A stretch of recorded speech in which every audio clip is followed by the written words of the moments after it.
আমরা 11 জন মিলে আমরা পিকনিকে এসেছি। আমরা নদীর ওই ড্যামের ওই সাইডে আমরা পিকনিক করতে এসেছি, আমরা এদিকে বেড়াতে এসেছি। খুব মনোরম দৃশ্য, সবাই মিলে খুব ভালো আনন্দে কাটাচ্ছি। আমরা সবাই চাই যে আমরা লাইফ পার্টনার নিয়ে সবাই আসুক। পুরো আমাদের বীরভূমের বর্ডার থেকে একটু দূরেই সামান্য বীরভূম স্টেটের কাছেই আমাদের ঝাড়খণ্ডে এলাকা লাগবো, মোটামুটি 60 কিলোমিটার অন্তর। তো এই ডিস্টেন্সের মধ্যে আমাদের যে মনোরম পরিবেশ দেখবো আমরা এরকম কোনো দিন আশা করিনি। আগে অনেক ছোটোবেলাতে এসেছি, অনেক ছোটোবেলাতে বলতে মোটামুটি আমরা মাধ্যমিক সময় এসেছি, এখন আর প্রথমবার এলাম 2025-এ। তো সঙ্গে আমার বন্ধুরা আছে।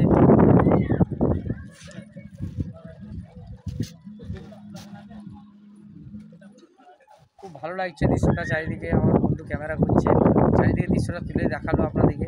আর নদীর জল একদম গ্রিন বলতে পারেন, এক ধরনের জলের কালারের তো মানে মানে কালার তো হয় না অ্যাকচুয়ালি, যে যেমন মানে প্রকৃতির কালচার বহন করে সেটাকে কালার বহন করে, এটাই আমরা জানি। যেমন কখনো দেখি নীল দেখি, কখনো দেখি সবুজ দেখি, কখনো দেখি গাবরাটি দেখি।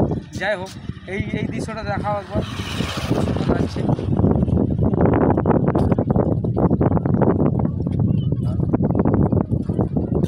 এইটুকু বলে আমি সমাপ্ত করছি। Thank you.